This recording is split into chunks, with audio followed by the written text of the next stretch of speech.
It's time for MacBreak Weekly. Apple leaks the leak memo. Andy Ihnatko, Rene, Ritchie, and I will talk about that. What's new for the Apple Watch, the new Drafts 5, a whole lot more coming up next. MacBreak Weekly. Stay tuned. Netcasts you love. From people you trust. This is Twit. Bandwidth for MacBreak Weekly is provided by CacheFly at CACHEFLY.com. This is MacBreak Weekly, episode 606, recorded Tuesday, April 17th, 2018. You've been played. MacBreak Weekly is brought to you by WordPress. Reach more customers when you build your business website on WordPress.com. Plans start at just $4 a month, and you'll get 15% off any new plan purchase at WordPress.com/MacBreak. And by FreshBooks. Join over 10 million people using FreshBooks to painlessly send invoices, track time, and capture expenses. Try it free for 30 days at FreshBooks.com/MacBreak. And by ActiveCampaign. If you have a growing business and you want to acquire more customers, you need ActiveCampaign. Their solution goes beyond marketing automation. Get the right type of message to the right person at the right time. For a free trial, go to ActiveCampaign.com/twit. It's time for MacBreak Weekly, the show where we cover the latest Apple news. And it's the home team back in position. I like it. Rene Ritchie's at imore.com, back in his home base. Great to see you. I'm not traveling. Rene. It's a miracle. Yeah, I think you like to travel. Well, you know this business, Leo. I was in 3 sites in 3 cities in 3 weeks, and I had 2 days notice for a week's notice for one, but 2 days notice for the other one. That's because you cover Apple, my friend. They don't plan ahead. No, we can talk about that on a. It's got to be frustrating because they know they're going to release a red iPhone, and there's no reason why they don't know that it's going to happen on April whatever. But with Samsung, they would tell you 2 weeks in advance. They'd fly you out a week in advance and let you do everything you wanted. And then when they had their event, you'd put your stuff up at the same time of the event. So the biggest problem was, who do you watch first? Right. Yeah. Well, you know what? You chose it, baby. I know. you chose your beat. It's better than the BlackBerry beat right now. Yeah. True. Andy Ihnatko's also with us from Ihnatko.com. Great to see you. Welcome. Hello. Andy and I have been holding down the fort while Renee's been jet-setting around the world. A little tip for those of you in the United States trying to file your taxes last minute. The IRS digital data system is mostly down. It has failed for reasons unknown, and the agency's been attempting to solve the problem for nearly 8 hours with little success. This is not good. Why are all these people suddenly using it? We weren't planning on this. This is a spike usage. What's happening? I have to think that this does not have to do with it. I bet you there's some malefactor afoot, right? Don't you think? It's terrible. Not necessarily. I think that could just be heavy traffic. Heavy traffic. Also, given the downsizing of government that's been happening over the past couple of years, who needs system administrators? Who needs people who do stress testing? It's just we got a guy, Lieutenant Governor of Nebraska. He knows all about the AOL. Let's just make him in charge of the computers at the IRS. I have to think that. Here's the IRS. I would have thought maybe the IRS would have said something like, "Well, okay, you get an extra day," but no. Note that your tax payment is due, although IRS direct pay may not be available. So. You still got to mail it, I guess. Wow. Yeah, one forgets that you can go to the post office. In fact, many post offices all over the land make this a special day. They stay open late. They offer donuts and coffee as you drive by. Throw your tax return out the window as you whiz by. So take advantage of this and get to know your local mail carrier.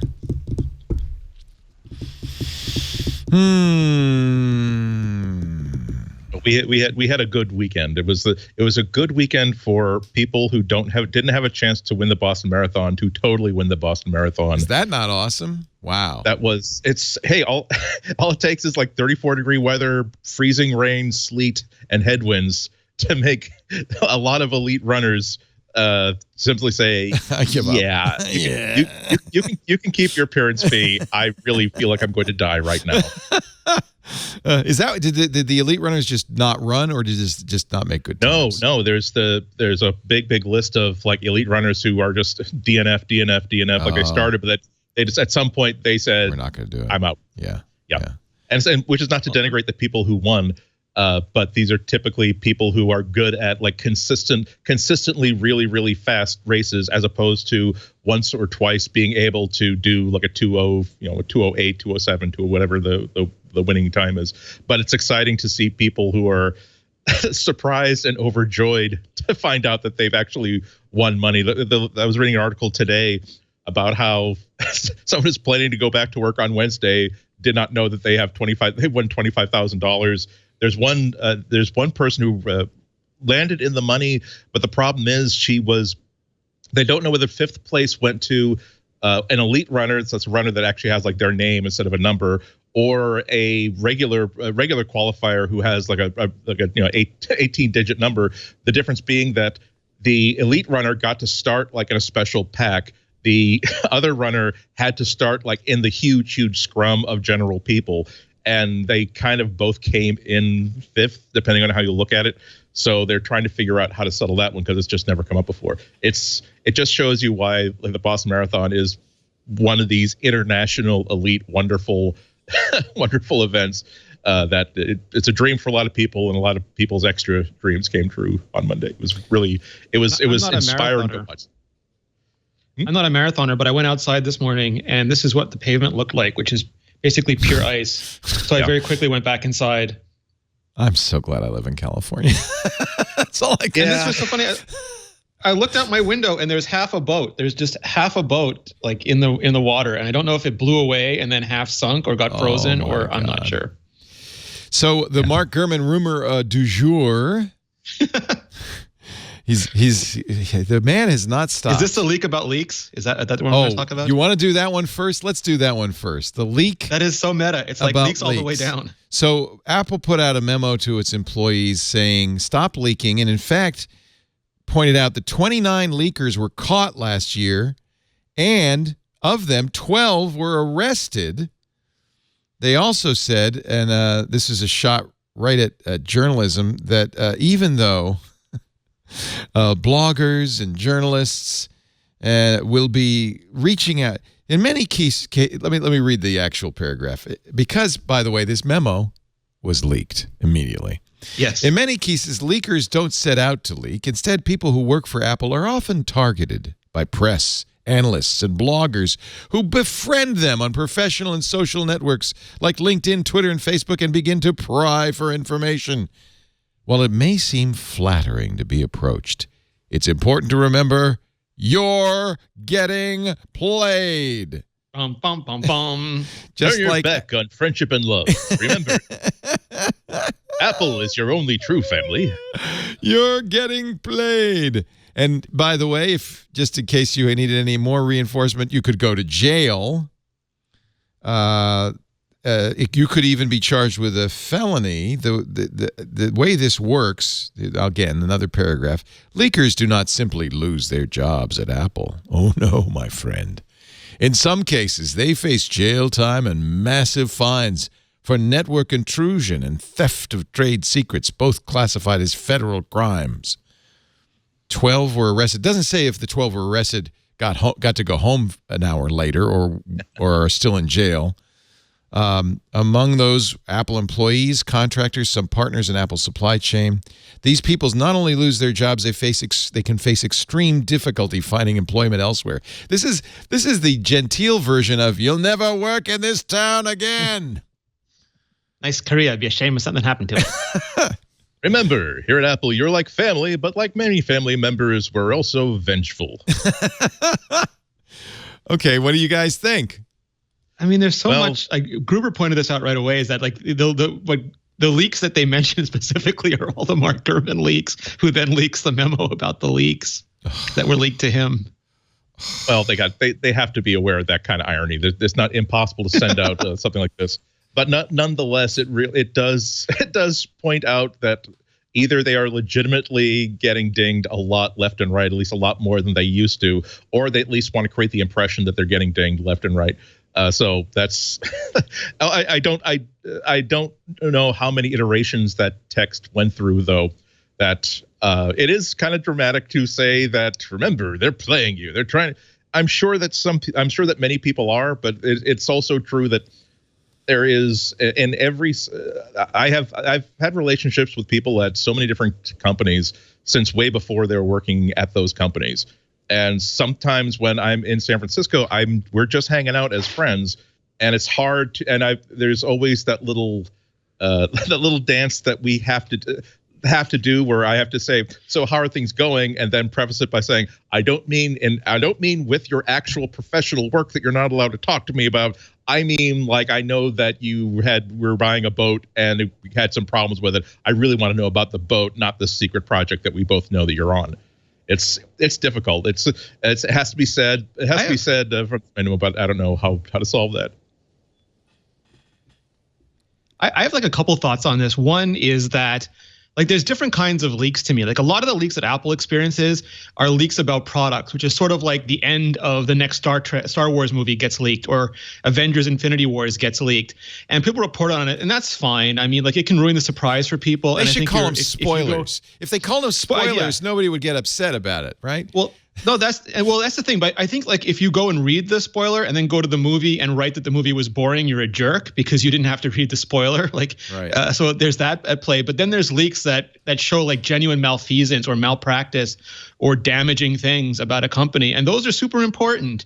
And I don't want to like lump them all together. Like, if a company is legitimately ripping you off or destroying your data or poisoning you or doing something, then that's whistleblowing. That's not leak. Spoiler alert. Totally. That's whistleblowing. There's the third category of leaks, which I think journalists have a right and an interest in pursuing, which is the kind of leaks that help consumers make product buying decisions. A leak like, the iMac Pro is coming out in a month and a half. You might want to wait to buy that iMac. Those things, I think it's almost our job to pursue those. I don't. No, but it absolutely is. We work for the consumers. We work for the readers. We don't work for Apple. That's why things like access journalism, I think it's sometimes that phrase gets bandied about like fake news. It's a harmful phrase you want to use when you want to delegitimize what someone else is doing. But sometimes some people get too cozy with a company such that they really are part of an extension of the marketing program. And so it's important to know that, that your relationship with Apple, your relationship with Google, anybody is there to get information that will help you tell a better story to a user. And I think I'm sure Rene has been in this situation as well, where you're getting stonewalled. And so, okay, guess what? I now go to address book B of people who have direct knowledge of this stuff and simply ask them if they're willing to talk to me on background on a certain issue, and with letting them know exactly what I'm looking for and what I'm trying to understand. And Apple also they're big boys and girls. They understand that this is going to happen as well. So it's really, really important that if you're a journalist or a columnist, you have to do your job, no matter what that entails. Sometimes that will entail, again, approaching people who don't have authority to speak about something, but who have information that you, and by extension, your reader needs. So nothing should, if Apple's perfectly free to tighten controls on their own people. They're certainly free to pursue legal action against people who break certain covenants. But it's our job to find the answers, no matter how we can, within certain ethical boundaries. But it's our job to find information and not just limit ourselves to what a company is willing to give us. Might also point out that to the Wall Street Journal reporters, when Apple's executives call you on the record, off the record, for deep background to give you a story, you're being played. Apple does it the other way too. Yeah, I mean, it's both. Yes. There's like you can background on both. Like if you hear a story, I will often check around to see if it's legitimate, and sometimes it's not. Sometimes it's someone with an axe to grind, and then maybe you can see their point of view, but it's really not a bigger picture. I'm just saying Apple uses sometimes, leaks to on its own behalf sometimes. Well, and sometimes it'll be like to set expectations. It's like, yeah, a lot of people are expecting that new Mac Pro at WWDC, and that's probably not going to happen. And, exactly. So, in fact, Jason Heiner from Tech Republic and Lindsay Turrentine were on Twit from both editors-in-chief of Tech Republic and CNET, and Lindsay said, I wouldn't be surprised if Apple leaked this memo to Mark Gurman. It's really rare. Like, I think it's way more rare than people think it is. And to Mark, I don't think that would. Yeah, they probably wouldn't give it to Mark. They'd give it to somebody else. An email that's sent out to all hands. Okay, I think that at some point someone is going to forward something to somebody, or at least hold up an iPhone to somebody they're having lunch or breakfast with, and see what they think about it. Yeah. But I also don't doubt that sometimes Apple uses leaks to get information out that they then don't have to stand by later on. So it's part of the game. It's just part of the game. Yeah. But out of all the companies I've worked with, I think Apple, I've seen that the absolute least. Like, I could probably count on half the fingers of a hand sometimes when I thought they would do that. And other companies do it all the time. Just because I think their culture is so they're so culturally, it's secrecy. Like, surprise and delight is so much their mantra that they would rather just not say anything, even when it would help them. There are a lot of cases where it would absolutely help them to get ahead of a story, whether it's on background or on the record, and they just don't do it. And it's so frustrating. It's absolutely Apple's. Go ahead, finish. No, the second thing I was going to say is there's also a difference. Like, in the cases where people have been arrested and prosecuted for leaks, is when they did it in exchange for money, which is a very different thing than just talking to a journalist. If you either offer to buy and or sell internal information, it is very different than just the typical journalistic practices that go on. I wish actually Apple had been more explicit with details about these 12 who got arrested. Were they prosecuted? Did they face jail time? What were their crimes? And I hope some journalist will actually do some work and find out, because to be honest, that's a little scary. It's absolutely Apple's right to fire people. It's a little scary. And the only reason I say it's scary is because Apple is, well, I think of the Gizmodo case where the iPhone 4 was left in a bar. Somebody found it, sold it to Gizmodo, Brian Lamb. And Apple was not at all hesitant to use the Silicon Valley task force to come to Lamb's house, take every bit of electronic equipment he had to effectively punish him. And so I think that Apple, especially in Cupertino, law enforcement is, tips the hat to Apple. And I would hope that they don't misuse law enforcement in an over-aggressive attempt to prevent leaks. That's all I'm saying. I would assume that when they're talking about people who leaked information and were arrested or were made to feel the punishment, feel the influence of actual law enforcement about it, we're probably talking about people who were paid by industry analysts or paid by people who are consulting for the company. It doesn't say that. I'm saying that's my assumption. And as for that other thing, that was there was definitely a difference between the friendly people. If you ever visit the Apple campus, there's a difference between the friendly people in like the colorful Apple polo shirts and T-shirts, and the people with the men with the high and tight haircuts and the black golf shirts that sometimes will show up if they think you're doing something that they don't understand what you're doing. I've had like taking pictures of toy cows in front of the campus, let's say. But that's just one example of, they do have a very, very serious security force. They do take this stuff very, very seriously. It's a face you do not see, but it's something that they can unleash if they feel as though it is necessary for them to do so. And they're going to have, and if they ever do that improperly, then they're going to have to face consequences for it. But when it comes to calling the cops, I don't think that they would call the cops on somebody who simply leaked the date of the red phone to some blogger that they went to school with and they're good friends with and they play games with. I think that would be something where Apple themselves are going to be facing huge consequences if that information were to get out, and that's why it becomes an actual legal matter. No, and there's a range too. Like there's civil remedies for people who break NDAs. Those typically have fines and things imposed on it. That's not, at least I'm not a lawyer, but that's different than a police matter or an actual crime has been committed. And also, Apple's traditionally been really good about things like that guy who left the phone in the bar. It was an accident. It wasn't a mistake. He was working for Apple for years after that. He didn't get fired. And there have been people. Right. No, and there are people who accidentally have like put a file where it shouldn't have been filed, and they didn't get fired. If people tried to cover it up, maybe they got fired. Or if people, deliberately gave stuff away, they've been fired. But in terms of an accident, Apple historically has gone bent over backwards to try to help you fix it. It's when they believe that you're working counter to the best interests of your team and the company that they engage what Andy just described. Also, technically, Gizmodo was trading in stolen property, which there was a escalates crime things to a there. much higher. There was a crime Exactly. there. Yeah, that was the thing that always makes me think that was a really, really bad moment for Gizmodo, because there are ways that they could have had access to that without compromising, without leaving themselves legally vulnerable, and that's why I think maybe I'm wrong, but none of us here would have paid for that stolen phone. Absolutely not. I was in a similar-ish situation where this is why you have a lawyer on that, someone that you can. I'm not joking. This is why you have someone you can call for advice. Yeah. Where there's something, I won't get into any details or even refer to the company, but there was something very, very interesting that I was offered a chance to look at that wasn't being approved by the company, and it was big enough that it might have been important for users to know about this. And the way the solution, it was very, very similar, where somebody may or may not have had the right to take this thing out of the campus to show it to me. And so you can easily insulate yourself by, no, you're not going to pay someone $5,000 for this, whatever it is. You are going to say, I'm going to pay you a $5,000 consulting fee to meet me in a hotel room where we will videotape everything, and you will let me examine this. And then I'm not taking possession of it. It's not mine. I'm just a journalist who is paying you a fee to do something. Would you have any scruples if they offered it to you for free?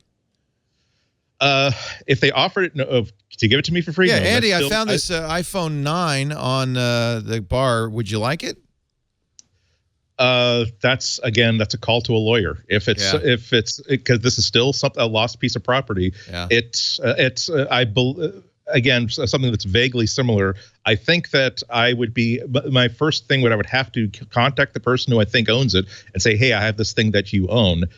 Then there would be since we're talking about a hypothetical with Apple, I would then say, I have it, and I'm taking pictures of it, and I have the right to absolutely do whatever I want with this because I acquired this thing absolutely legally.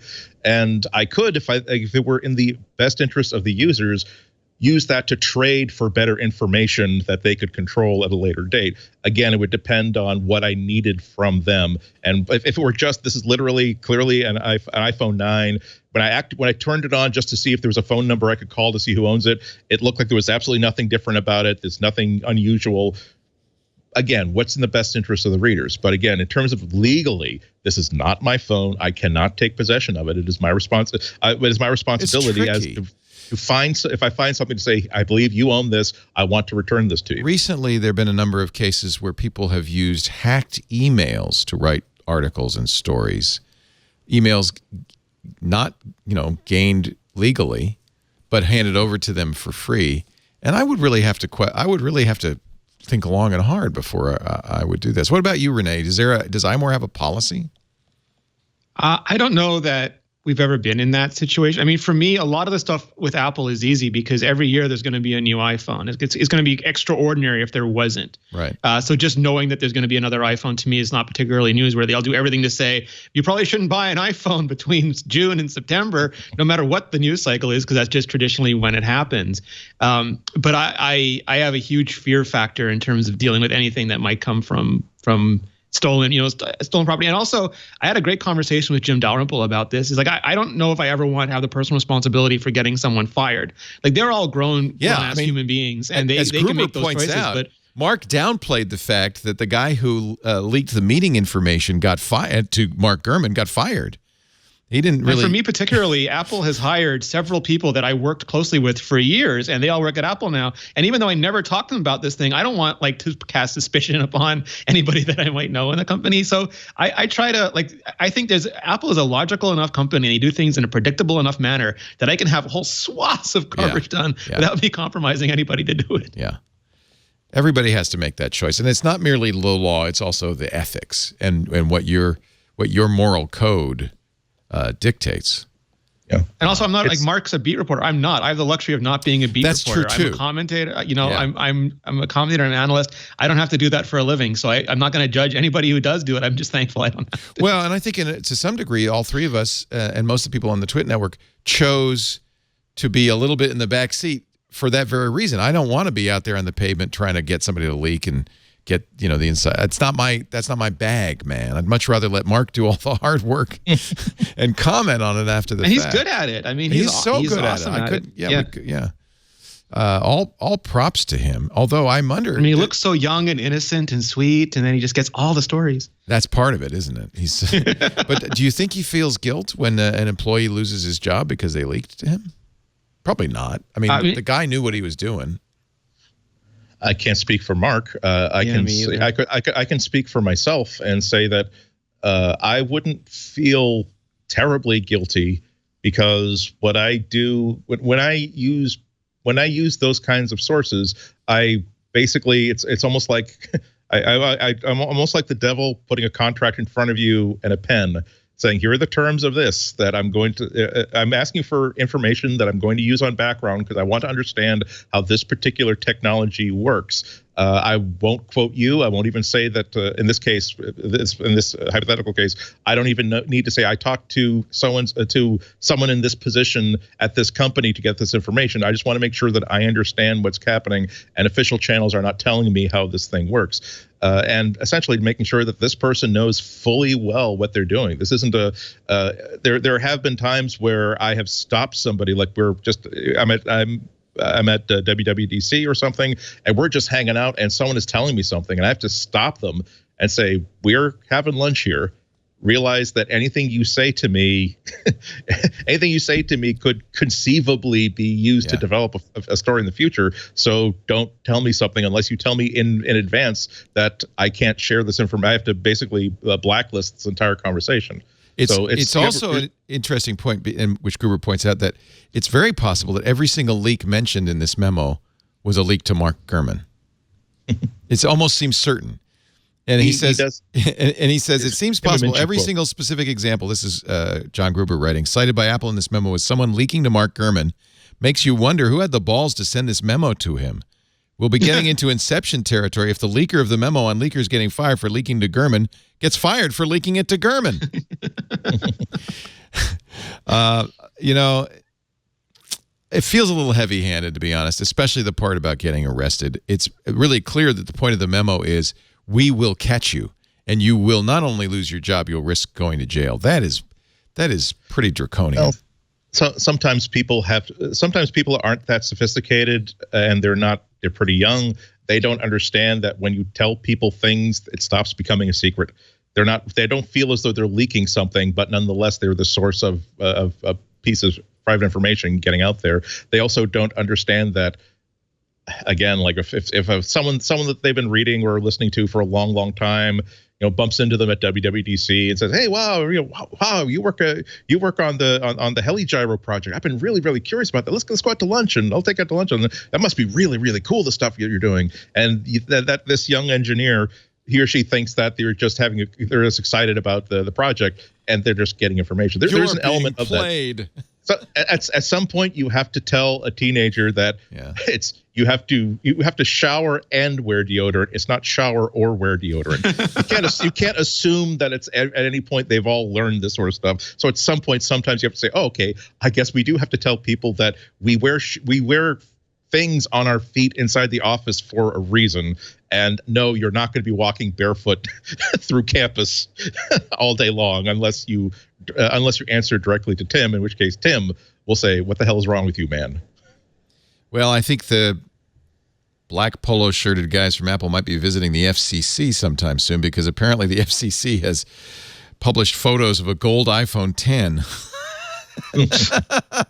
that's unreleased, a gold finish on the iPhone 10, but I guess it was submitted to the FCC, even though it says Apple proprietary and confidential on the images, submitted to the FCC for testing, and the FCC seems to have published these photos.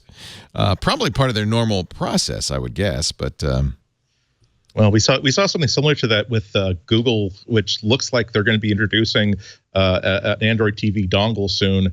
And all the paperwork was FCC did essentially what they were supposed to do, which is to do what the company tells them to. There was not a document attached to the package of FCC approval stuff that said, oh, by the way, the following elements of this package are confidential and should not be posted. I don't think you can do that. I think that's one of the reasons Steve Jobs announced the iPhone 6 months before it was released, because I think that they want to announce it before they send it to the FCC for approval. So if you don't release something, can you go take it? We're not releasing this. We want it back. We want you to give us everything back. Give it back. It's pretty. I don't know when it'll be out. Yeah. It is from FCC filing BCG3 E3161A. I mean, it's legit. And even though it says Apple proprietary and confidential, it comes they didn't. I think this was submitted along with the black and the silver one, and it just didn't come out. Right. And I don't know if that's going to change, but right.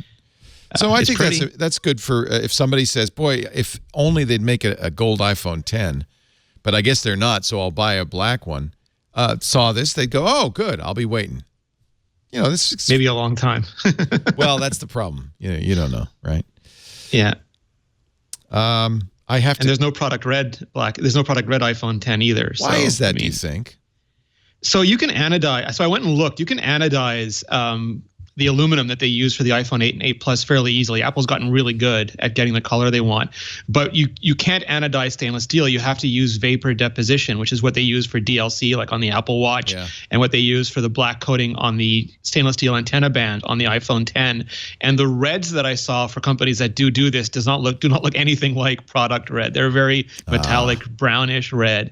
And I think it's the same reason why even on the product red iPhone 8 and 7, the screws and the inside of the lightning port are still metallic color. They're not red. It's just that it doesn't produce the red that Apple wants. And if they can't get like the proper product red, they're just not going to do it. That makes sense. Do you think they might release a reddish iPhone 10? I don't know. Like some people say just give us the glass, because you can obviously do the glass and leave the band silver or black or something. Right. But, glass would be easy. They want all red or nothing. This gold iPhone has a gold band though around it, but that's easier, I guess, in stainless steel than red. Gold is the easiest. And I know very little about this, but gold is apparently the easiest color because all you do is you put iron in the process or something. Right. I love Serenity's review of the new iPad. She did it all so good on an iPad, and they filmed it. And I guess you worked with her on this. So that's I said you're going to do what? That's amazing. What can I do to give you all the time in the world necessary to finish this? That's a good editor, right? Yeah. The new iPad review is here.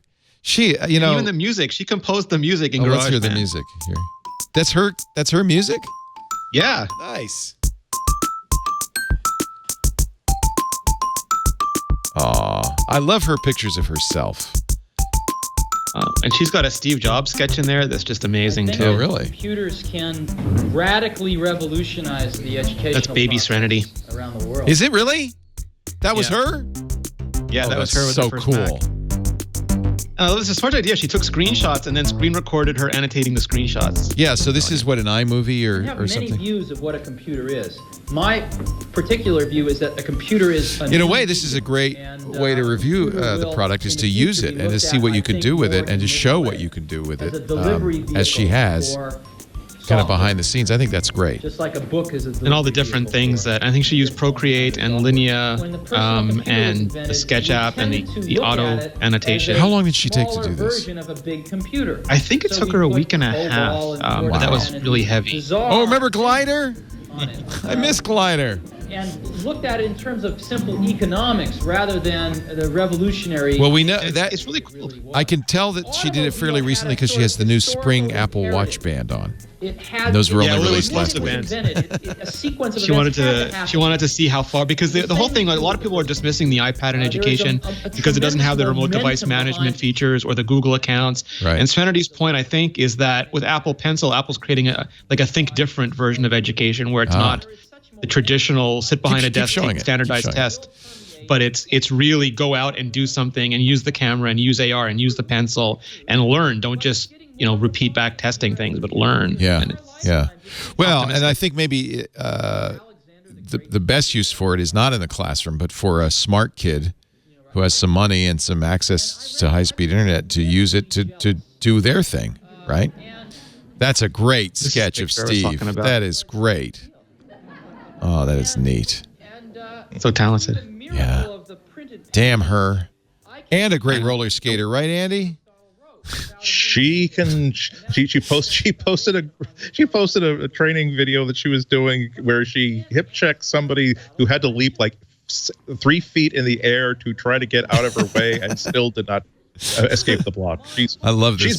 She's multi-talented. She really is. This is baby Ren with her original iMac. Aw. That's really neat. Highly recommended. We won't show the whole thing. I want people to go to imore.com and she actually has a colophon how she did it, and she talks about all the apps she used. Quite a few. And she's going to do a video showing you how to do videos like this, which I think is awesome. Oh, neat. Yeah. Boy, she has found a new beat for herself, a new niche for herself. Really nice. Good job. So much fun. Let's take a break, and then we'll get to the bad news. Okay. No, there's no bad news. It's only good news today. Our show today brought to you by WordPress. Hey, if you're an Apple lover, you got to love WordPress. WordPress.com in particular, because it is the place to make your next website. Go to WordPress.com/MacBreak. We got 15% off for your brand new website. If you go there, WordPress.com/MacBreak, use the offer code MacBreak at checkout. WordPress is used by 30% of all the websites in the world. Okay? The world, including mine, including some of the best publications in the world. WordPress is beloved. Why? Well, a couple of reasons. One, you can focus on your content. You've got the freedom and flexibility to share your voice, your work, your way. You don't have to worry about CSS and HTML and all that stuff. They do that all for you behind the scenes. You pick the template you like, start creating right away 350 easy-use themes for any kind of business or portfolio or blog.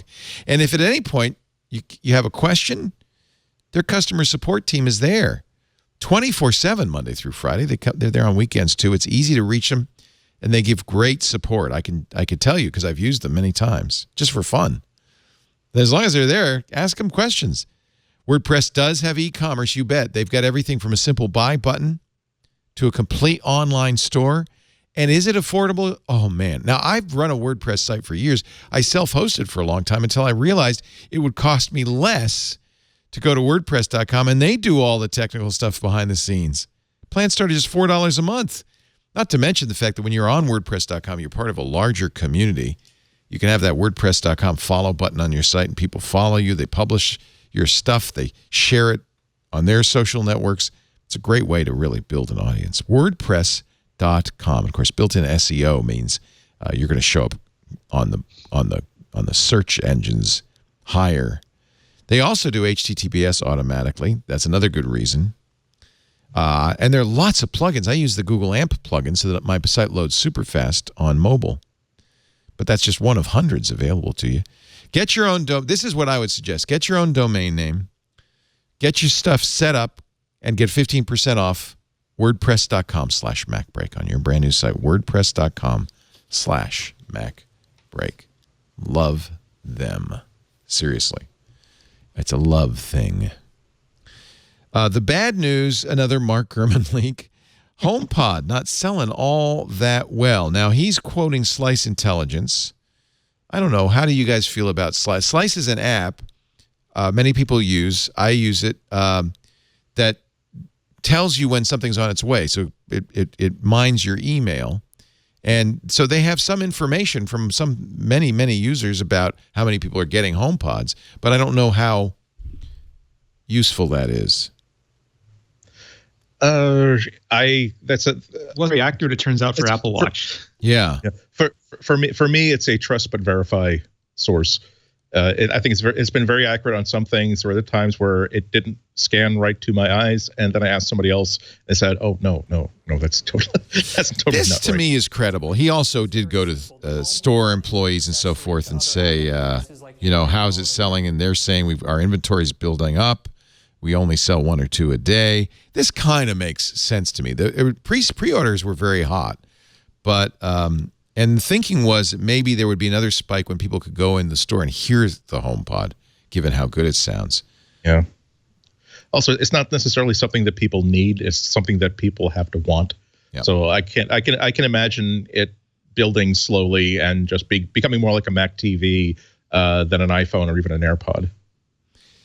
This is from Slice Intelligence. Again, consider the source. It's not from Apple or any of the manufacturers. According to Slice, 73% of the speaker market, the smart speaker market, that's the speakers you can talk to, is owned by Amazon's Echo. 14% by Home, 10% by HomePod, which ain't bad considering Home's been out for a while. 2% by the Sonos One, and everything else. It's particularly impressive given that the Google Home Wedge also includes the $29 Google Home Mini, which was practically given away to everybody who bought a book of stamps in December. So that's a pretty good result for Apple, I think. A lot of people are probably waiting till Siri gets more capable, till they have stereo pairing, till they have multi-room sound. Things. It was said better by analysts who are not me, but the way that these things are reported are very convoluted. And I remember back with the iPad, it's like the iPad is doing well, but we're not going to include it in the PC thing. We're not going to include it in the tablet thing. We're going to make a new category called media tablets. And like this thing too is like when Apple, it's natural to assume that this is a home speaker, and that's a perfectly valid thing to do it.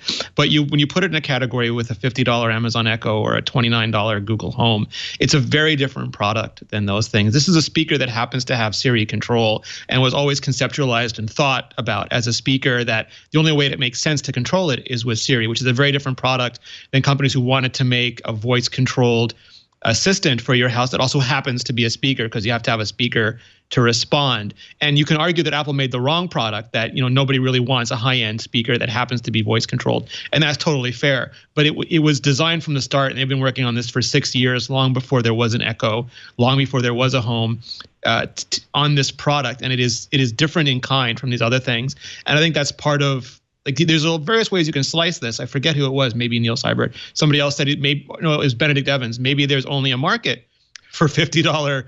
Like, people don't want to spend more than $50 on a home assistant, and that's the ceiling. And we don't know any of this stuff yet because it's only been out for a few months. Yeah. I can kind of understand if sales are slow now, and I think that Apple's patient. So yes, it makes sense. I mean, it is now a fairly limited product. There's a lot of competition.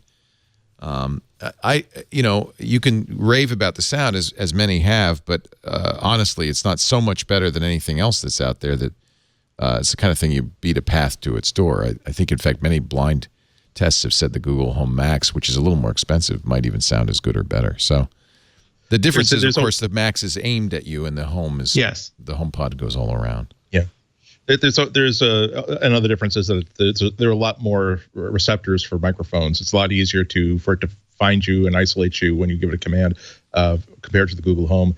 But with every Apple product, the thing is, Apple products for the most part are only competing against other Apple products. Right. It's hard to say that the Apple Watch is competing directly with Android Wear or a fitness watch. It's hard to say that the Apple TV is competing directly with a Roku, because the people who are likely to buy it are the people who are likely to appreciate connectivity to Apple Music or whatever Apple service that they're already using here or there. A Google Home speaker and a Alexa speaker, those are people where they have the opportunity to buy whatever they want, and they can price comparison. They can go for, I think the voice is friendlier on this one instead of the other one. So I believe that the HomePod line is in profit. So I think that's all. We don't need to worry. We don't need to be setting clothing or right. No, and I think what Andy said earlier is very apt too, is that Apple has what they call like legs on their stool, which is like iPhone and iPad and Mac, but they also have these products that support those things. Like Apple TV, it may eventually be one. It's still mostly an accessory. AirPods are an accessory. These are things where when you have a product the size of the iPhone and it's very hard to get another 2 billion customers on it, that you create products that increase the value of that product, both for you and for the customer. So if you have an iPhone, you can get AirPods, you can get HomePods, and it makes that iPhone experience better. And in exchange, they give you slightly more money than they would have given you if you just had an iPhone on the market. Patterson in our chat room characterizes it as a placeholder. Is that fair to say it's a placeholder? It's a Gen 1. I mean, iPhone Gen 1 wasn't great. iPad Gen 1 wasn't great. Apple Watch Gen 1 wasn't. They were all limited, but and Apple Watch didn't even have a good vision at first, and now it's a stellar product. So I mean, it's so early. Right. It's also, the other guys are advertising directly against the HomePod. I think it was Sonos ad that said, and these are all the services you can use with us. And Apple's HomePod basically is an Apple Music device. So it's limited by that alone, really. I mean, you're not going to buy it unless you're an Apple Music subscriber. Not that there aren't 30 million of those, but, Yeah, but not all of them are in the position of, not all of them understand the idea of, I want to spend as much as $350 on a grapefruit-sized speaker that is in one room. Yeah, my kids are Apple Music subscribers. There's no way they would buy a HomePod. Yeah. It's going to be more interesting to look at these numbers a year from now when they add features like multi-room, when they add support, when they turn on a Bluetooth, or when they do some way to make it do more than what it did out of the box on day one. And I'm going through that right now with my Google Home stuff, where as soon as I realize that when I see a sale on like the regular Google Home, I realize that, it'd be nice to like extend like the multi-room reach.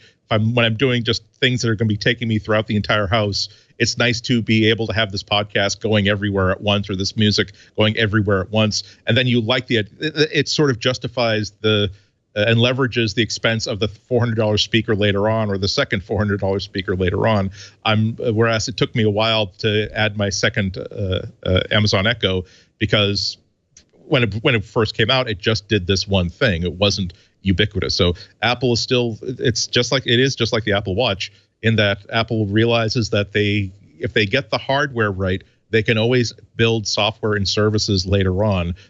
Just like my original Apple Watch, which was a very, very sad and not well thought out product when it first released. All they had to do was a couple of years later figure out that, okay, let's stop the demo of opening a garage door and watching the video of your garage door opening on your watch. Let's leverage this as a fitness device. And so the hardware was still very, very good. I still have the Generation Watch, and now it is just like I paid $200 for a brand new thing.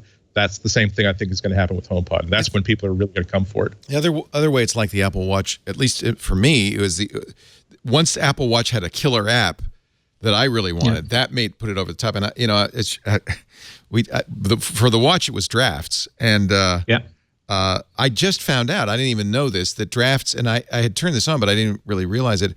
Drafts will look at Apple Reminders, and if there's a Drafts list on Apple Reminders, it'll import it into Drafts, which means I can now use my HomePod to remind me or to do things or to add to my Drafts, which makes it actually like 100 times more useful, because I can say, Shlomo, remind me to buy toothpaste to my Drafts list. And when it does that, it will automatically import into Drafts, and now I can put it in places that I really care about. And so that's huge. So it's little things like that that can put you over the top with something. Speaking of Drafts, pizza now. Has he told you when he's going to put out Drafts 5? I pre-ordered immediately, of course. I can't comment. I can neither confirm nor deny that I know the date, but I can confirm that it's awesome. We're talking about Agile Tortoise's really great app that I discovered from Rene's Vector podcast with Merlin Mann. And what's the guy who wrote it? What's his? Oh, yeah, Greg Pierce. Greg Pierce, that's it.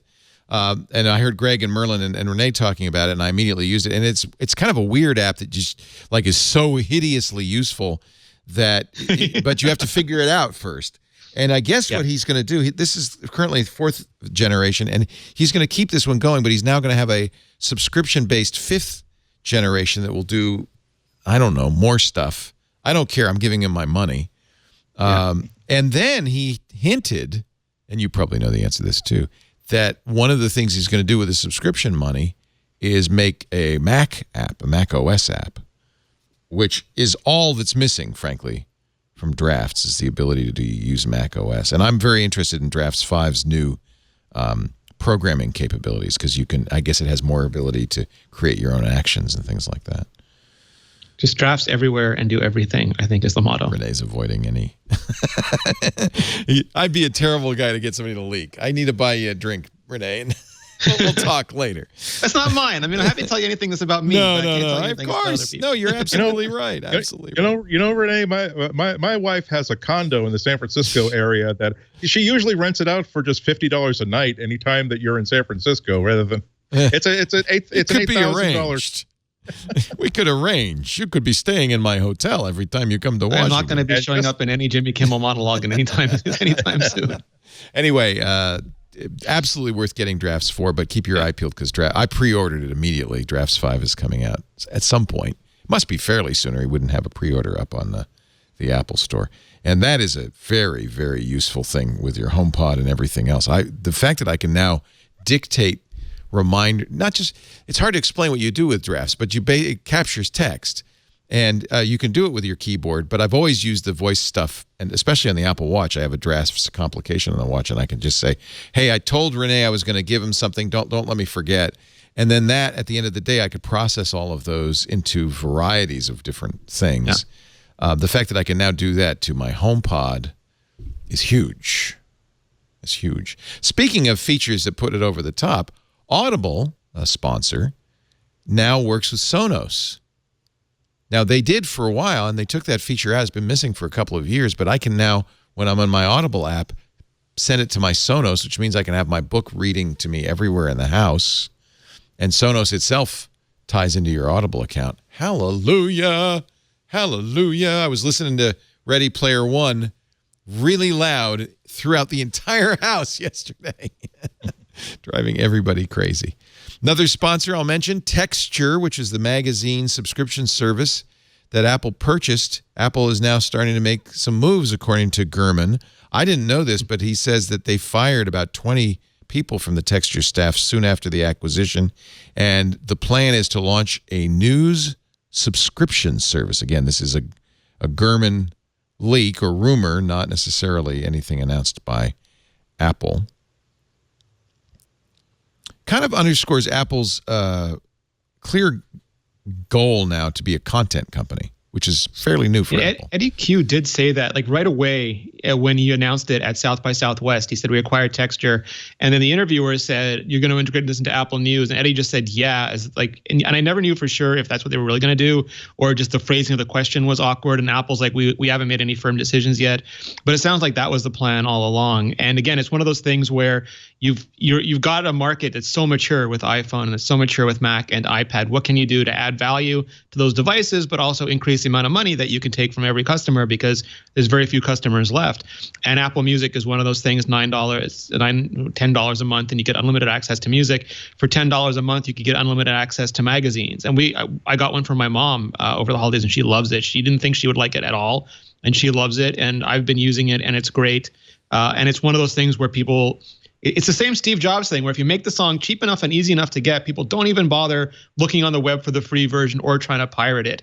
And yeah, you can get a lot of the stuff. Like if you want to go to YouTube, you can get the music, or if you want to scour the internet and go from site to site and wait a while, you can get all the articles. But just having them there all the time, immediately accessible, is such a great service that I think there's a percentage of people that'll pay for it, and that further bolsters Apple's subscription business. Yeah, they currently, Texture is $9.99 a month, which is, I think, a good price for 200 magazines, 200 plus magazines. Yeah. But Apple could say, hey, we'll make it. Actually, they didn't lower the cost of Beats when they turned it into Apple Music, did they? It was still the same price. I think they tend to hold price and increase value. So, for example, they could fold all the original Apple TV and movie programming into Apple Music, which makes it more valuable, but keep the same price. Right. And maybe they could get newspapers interested in the Texture business, and then I'll start offering some newspapers as well, and that creates it more valuable. That seems more likely, doesn't it? Yeah. It definitely reflects the reality that it's hard to convince consumers that your piece of software, your piece of hardware is uniquely better than lots of other products that are out there. And even Apple is bumping their heads against this problem. They say, if you could only see the side of the fence that you can't see how nicely we painted it, but unfortunately you can't see it. It comes down to what things that are very, very user facing can you add that gives value that they can really perceive. So if it really is as simple as, hey, guess what? Apple Music will also includes magazine subscriptions, or Apple News also includes all this content from all these other places that you can't get anywhere else because we're the people who are smart enough to buy that service before anybody else. And I hope it's not a foreshadowing of the need now to maintain subscriptions on 3 or 4 different music libraries, because if Apple were to do something as smart as buying Sony Music just to control who gets access to the Sony Music catalog, and other companies were to do similar things to restrict access to company property that they own, we could be back in that horrible place where, remember when iTunes first started, and you don't know, has this band signed on? Has this music record label signed on? What do I have to subscribe to in order to get access to this album? God, Whereas Beyonce right now, and Tidal. Yeah. Up. He updated his website. Drafts coming April 18th. Okay, good. I don't have to put up with your constant badgering anymore, Laporte. Wow, I wonder if he was listening. Maybe I'm going to post this before Rene breaks down under Leo's intense questioning. To Andy's point, though, like I pay for iCloud data storage subscription. I pay for Apple Music subscription. I do pay for Texture, and I'll be paying for that later. I want an Apple Prime or an Apple Unlimited where I could pay a certain amount and just get everything at this point, because it all adds up after a while. Yeah. I really do have to audit. Like and I do it through checking out what I've authorized autopay for. And there are times where I realize that, okay, so I am essentially paying for 21 terabytes of monthly storage from 8 different services, because I keep forgetting that this works well with this service, but can work with Dropbox or can work with Google Drive. Yeah, someone was asking me about like cord cutting, and say, well, how about YouTube TV? And I'm saying things. I have to tell them that, well, it's nice, but now instead of spending like $30 to $50 a month to your cable company, you're spending $40 a month to Google for lots of channels that maybe you don't really have an interest in. It's they find a way to make sure that it never becomes more convenient and it never becomes less expensive. It just becomes more complicated. Let's see. This is the bad news I was talking about. There is a box from a company called Grayshift called Gray Key that is designed to unlock iPhones, and apparently law enforcement just loves the Gray Key. Motherboard has the story. It is a relatively cheap tool. It is something that they have to have the iPhone and plug it into.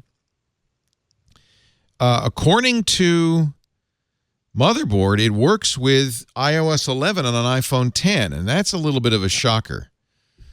We know there have been backdoors in older versions of iOS, but this is the current iPhone. Secret Service is planning to buy at least half a dozen Gray Key phone boxes to unlock iPhones. State Department has bought it. Drug Enforcement Administration interested. The FBI interested. Many local police forces, like the Maryland State Police, the Indiana State Police, the Indianapolis Metropolitan Police Department. Actually, the Indianapolis Metro has received quotes from Grayshift, but not yet bought the Gray Key, according to Motherboard. It's a 4x4 inches box. One patch and that thing is a paperweight. Yeah. Right.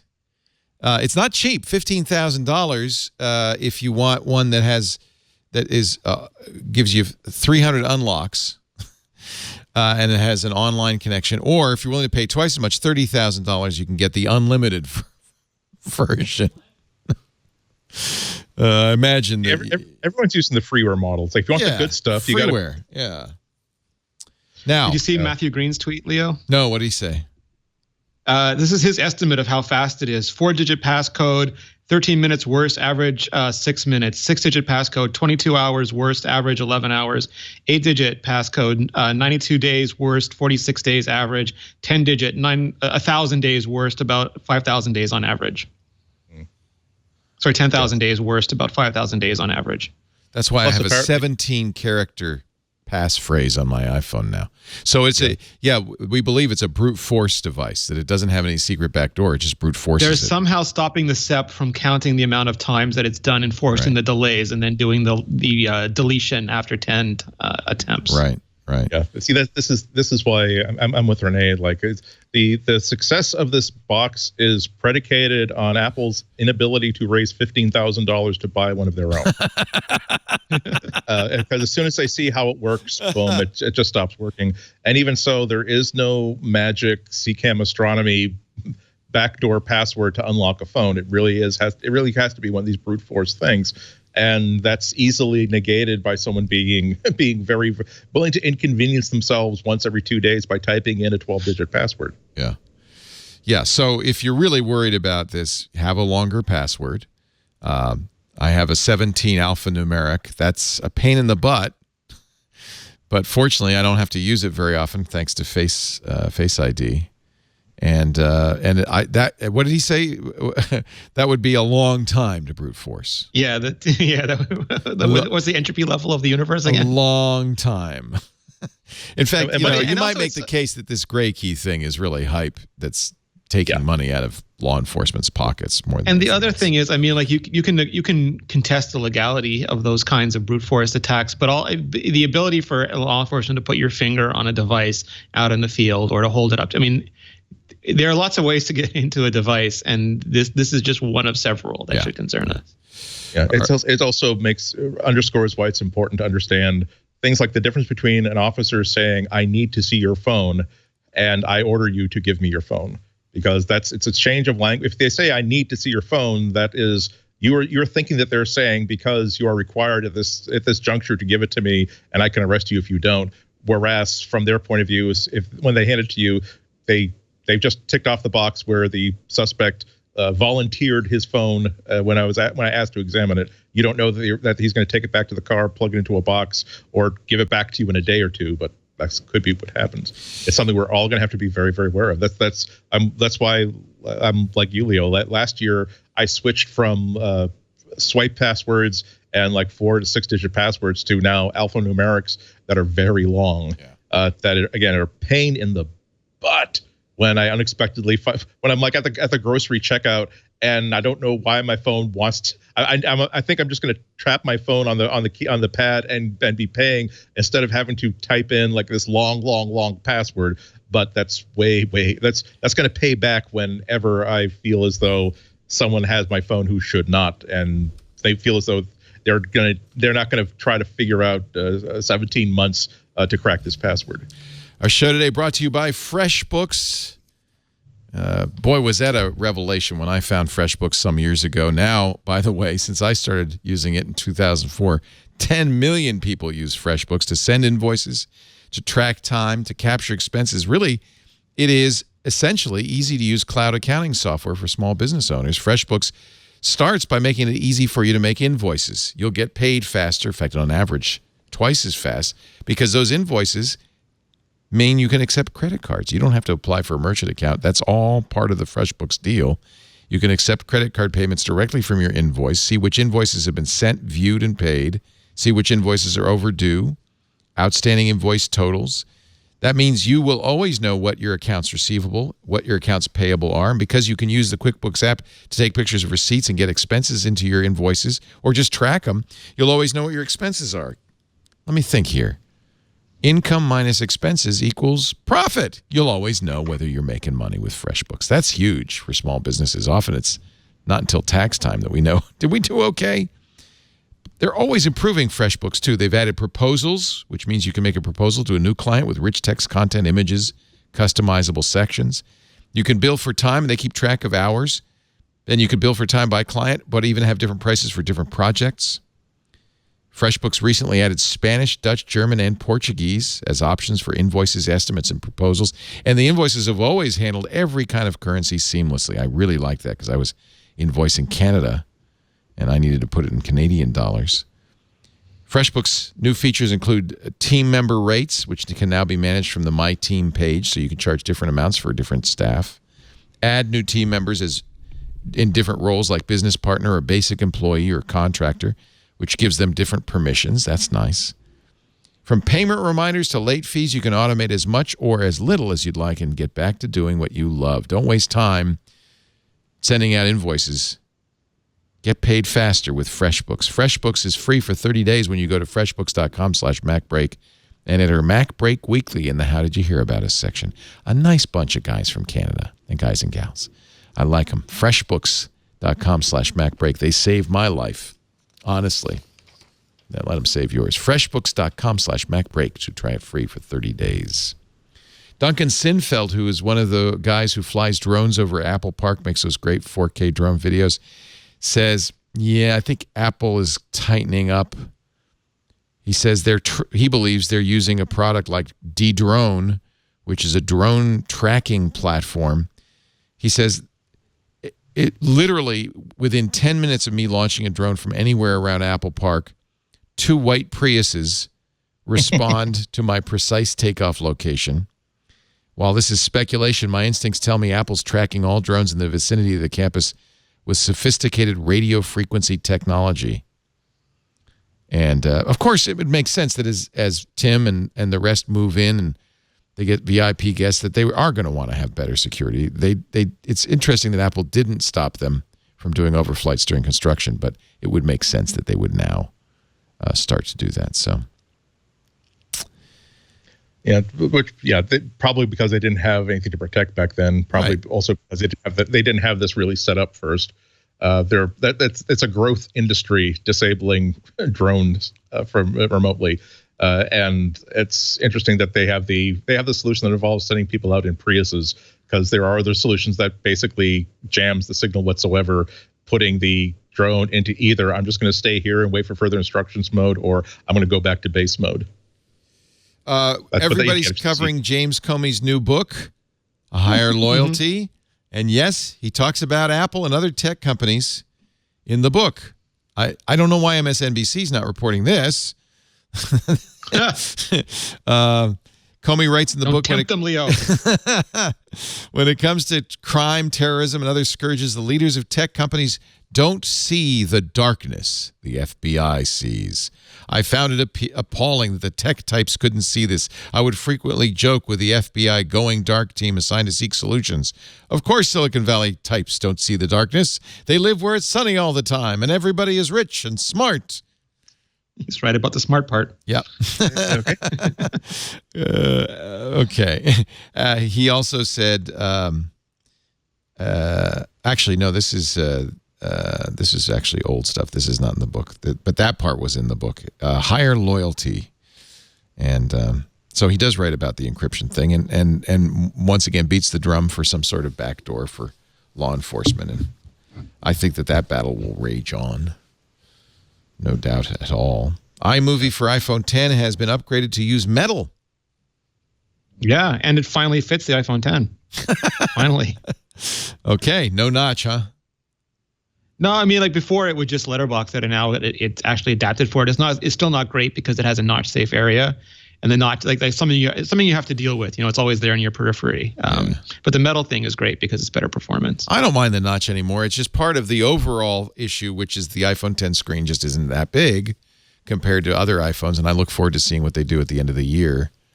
No, the funnest part about the notch now is watching like the Android community deal with phone after phone being announced with it. Like the LG one today. Oh, look, the wallpaper's dark, but if we lighten the wallpaper, you can see there's a notch. Well, the really big upset as in the Android community is that apparently Samsung has taken some patents showing new screens with notches, and of course Samsung didn't. And ZTE has 2 notches, one on the top and one on the bottom. It's watch escalation now, Leo. Like 1 notch is not enough. It's not your fault. Not your fault. Nacho Friday. Nacho Friday. Apple will repair your swollen Apple Watch Series 2 battery for free. Well, duh. Swollen batteries are bad. That's nice. Yes. Or it explodes on it starts a fire on your wrist. Even if it's out of warranty. Same thing happened with Apple Watch 1. Sure. The original. Anytime a battery swells, it's risky. It could explode. So if you're wearing it on your wrist, it's even more important that you fix it. And to be fair, a wrist is you're always bashing it against things. It's not it doesn't stay in a pocket. It stays exposed. So that's not a big fault as long as they acknowledge that it's not the user's problem. It's their problem. A hint in the Apple source code, the code found in watchOS 4.3.1, hinting at third-party watch face compatibility. Ooh, that would be nice. If you click through, they sort of so that's Guy Rambo from 9 to 5 Mac who found that, and then Steve Troughton-Smith very very nicely tweeted back going, I think that's been there for years. Oh, yeah. It's a log message that he saw, and Troughton-Smith said, this is that log message is not new, so don't get too excited. It's if if it you could see it, you could see it right here in the code. R3 equals quote. This is where the third-party face config bundle generation would happen. End quote.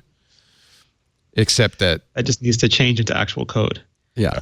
All it's saying is that's where we'd put it if we ever had to put it, but we don't put it there right now. So it's such an obvious feature for it to happen that it's impossible to imagine that they wouldn't put that in, even with no direct plan to actually make it happen. Yeah, if you're coding, you're going to put that stub there and just say, hey, you know, I still think they're worried about what happens to battery life once they allow unlimited watch design, watch face design. So I'm hoping that at some point, just like Apple, after lots of bad press, decided to make the user decide whether or not the CPU should throttle down when the battery is about to go. I would love it if we had the opportunity to say, you know what, I want this little kitty cat shaped watch face so much that I'm willing to deal with 8 hours of battery life versus 10 or 12 because it's my watch and I like kitty cats.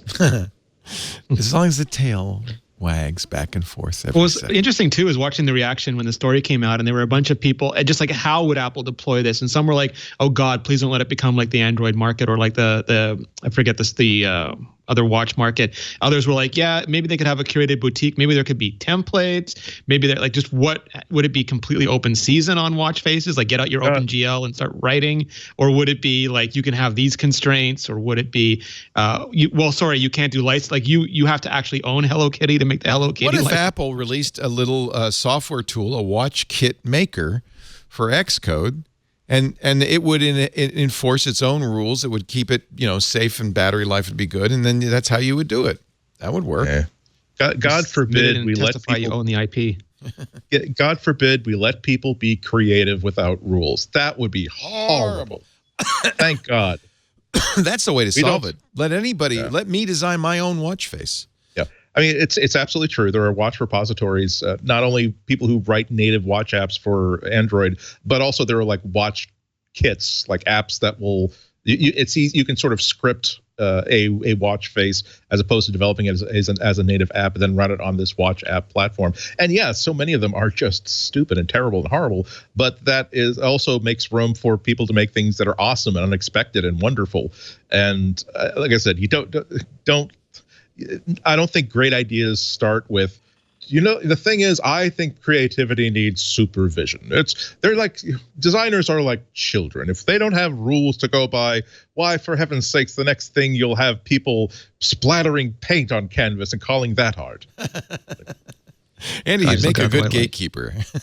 Well, they also have the option, like they let you do a photo now, and you can see foreseeably in the future, you could upload your own photo, upload your own, like choose which complications you want. Maybe choose from a variety of hands and sort of you don't even have to be a developer anymore. It's democratized to the point where any user can make their own watch face. It's not watch face. It's not the watch faces are really interesting things. Like, what if you have words that are spelling out and make really cool transitions? And again, what if you have a kitty cat who? It sounds like I'm making fun of it, but this is why we have multiple watches. Sometimes you really like checking the time, and as soon as you turn your wrist, you see a kitty cat who's napping suddenly wake up and look at you with a really, really cute expression on their face while you look at the time. You can't do that. It's nice that you can composer put a for Apple Watch. But yeah.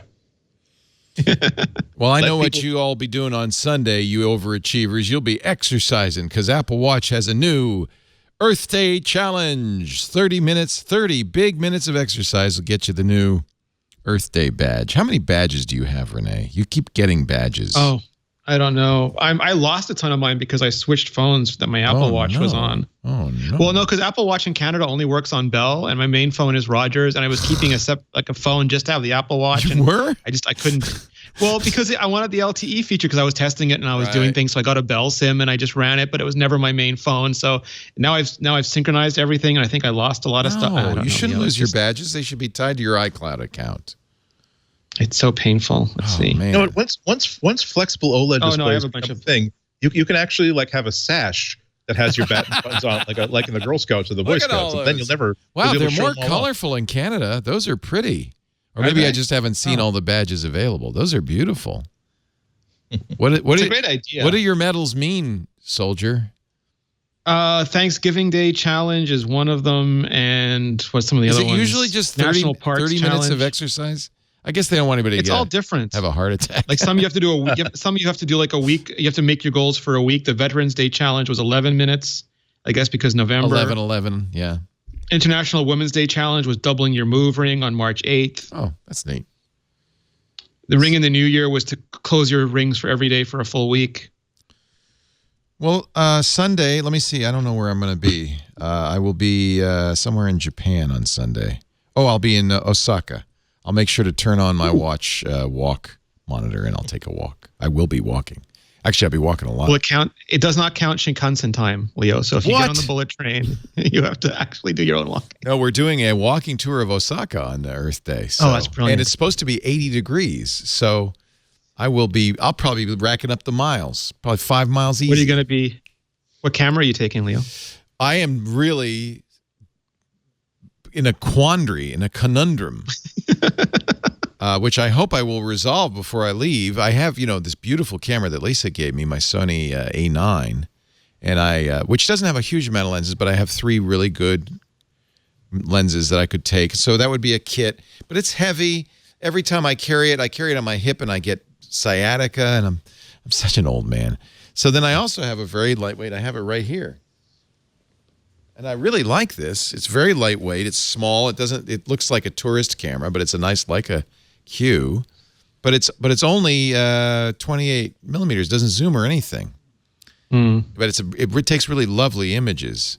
But this I could carry. I would look like a tourist, like Dad with his old brownie around his neck. I'll have to tape over the red dot. That's kind of. Oh, la Potsan, you tourist.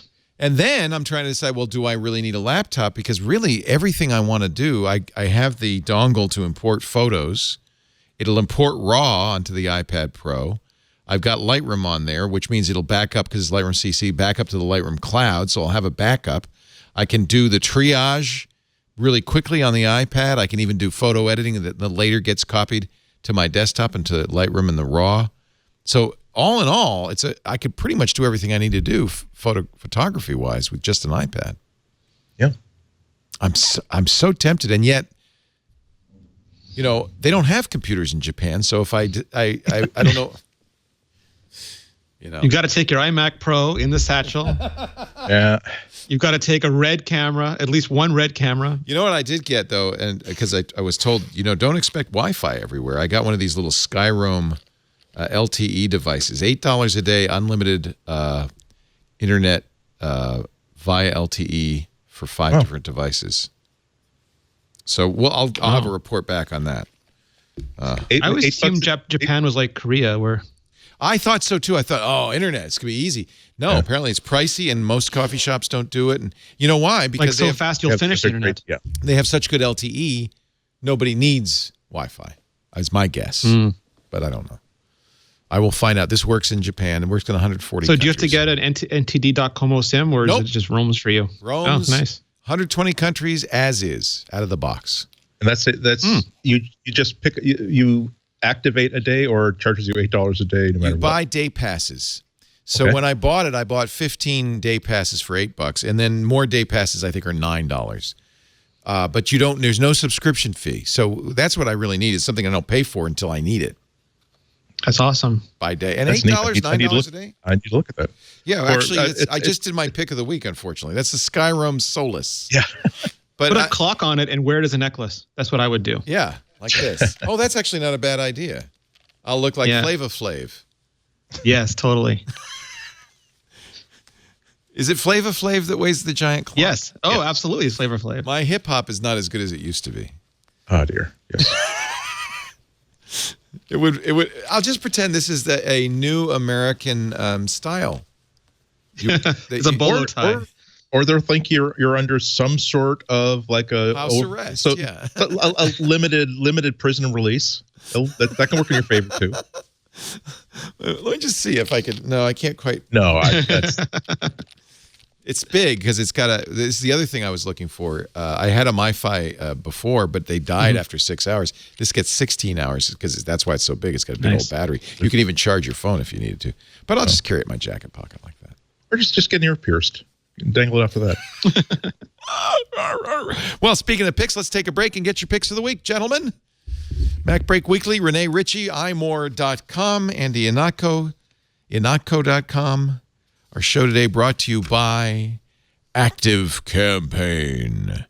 If you have a growing business and you want to grow more sales, stay in touch with customers, get them to participate, engage with your business, you gotta get the right type of message to the right person at the right time, and that's what Active Campaign is all about. It's so much more than marketing automation. Now we all know the emails, email newsletters, even messages on websites. We know that really works. People open emails. The open rate on emails is really good. Marketing emails are fabulous, but if you're sending blast emails out, you're not maximizing the value of those emails. Active Campaign's smart tools let you dynamically show, get this, different content in your messages to different people based on contact information, interactions, social data, interests, completely customized. You can send personalized messages whether they're on your website, browsing their inbox, even if they're out and about on a mobile device. It's really easy to do with drag and drop campaign building, so you can make beautiful campaigns. And here's another thing you're going to love. A/B testing. Only it's not A/B testing. It's ABCDE testing, up to 5 different versions with their split tests, which means you can figure out which content, which layout, which settings, even which colors really resonate with your subscribers. Make your newsletter sing. Of course, you have multi-user editing, so more than one person can help. Revision history. You've got integrations with lots of apps, including Google Analytics. You've got conditional content. You've got geo-tracking, site tracking, social sharing. It's mobile optimized, and with Active Campaign, you get free image hosting too. Identify, nurture, convert, and retain more customers with Active Campaign. If you've got an email newsletter, you need Active Campaign. And now you can try it free for 2 weeks. Go to activecampaign.com/twit. activecampaign.com/twit. Actually, you get more than just the free trial. You get a second month free. You get 2 free one-on-ones with their platform experts so that they can help you maximize the value. You even get free migration from your existing newsletter. Start your free trial now. activecampaign.com/twit. If you're sending out an email newsletter to your customers, you already know those people who sign up, those are the people who care the most about your business. Get the most out of it with Active Campaign. activecampaign.com/twit. Well, you saw my pick of the week, although it's not really fair to call this a pick of the week because I haven't used it. Well, I used it for a little bit to set it up, but I will have a much better appreciation of this after I get back from Japan, so I'll give you... It was a teaser. We got a teaser today. Teaser. What do you got, Rene? So, yeah, like I said before, scratch my surface and you find more surface. I am just this superficial. You can get the space black versions of Apple accessories now, a la carte. Yes, I did. You know, I got the mouse and the keyboard with my Mac Pro, so I don't have a gray trackpad. So, me too. So I went out and I bought it as soon as it came into stock, and it is lovely. And yes, it even comes with a space black lightning cable. I mean, oh, you get the cable too? Wait a minute. Do you get the black Apple logos, stickers? I don't think, I didn't look. Oh my God. I don't You're have those with nuts. me. That's the most valuable part of all. Oh, I know now. Oh, I feel like a complete noob now. But I mean, there is a tax. I think it's like $10 more. It's like $100 more Canadian. That's not really true, but it feels like it. But there is like the same as the old black book tax, where you do pay it. But I have a black MacBook Pro and I have a black iMac Pro, and I really don't like Apple's mouses. I don't think, aside from the original Lisa, I don't think I've ever had a mouse from Apple that I liked. And so I really prefer the trackpads. It does all the gestures, and you can actually use it while you're charging it, which is great. I kind of got used to it from the laptop, and I do now.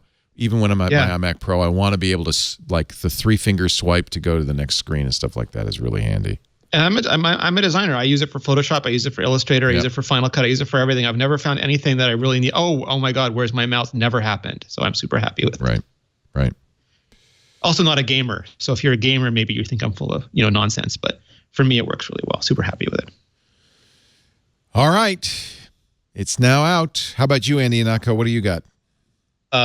this little to-do sort of timer reminder for macOS that lands in the menu bar. And the reason why I love it is that, number one, it's really, really simple, but B, the interface for it, you just grab onto the icon for Gestimer. Oh, look! In the menu bar, pull it down, and the further it's you like pull a it down, the longer string.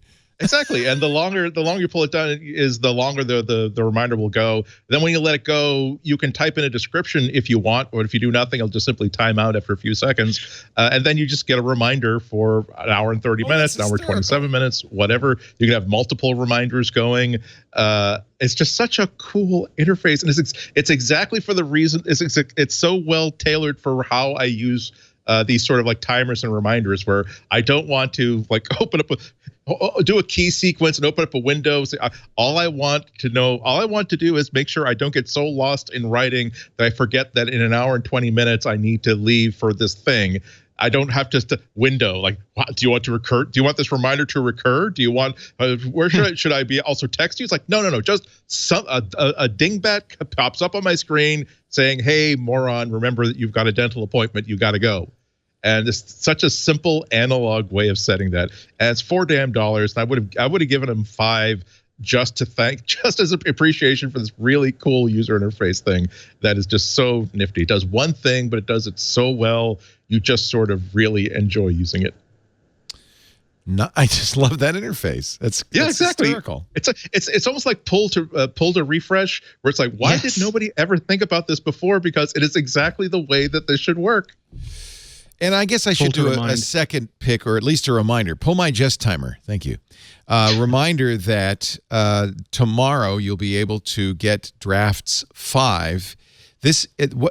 Actually, what he's done is very smart, because this Drafts had a barrier to entry, which was you had to buy it. It was, what is it, $10? It's not cheap. And Drafts 5 is free, so you could try it for free. And then he's going to have a subscription to Drafts Pro, which will be $2 a month or $20 a year if you want the full Pro features.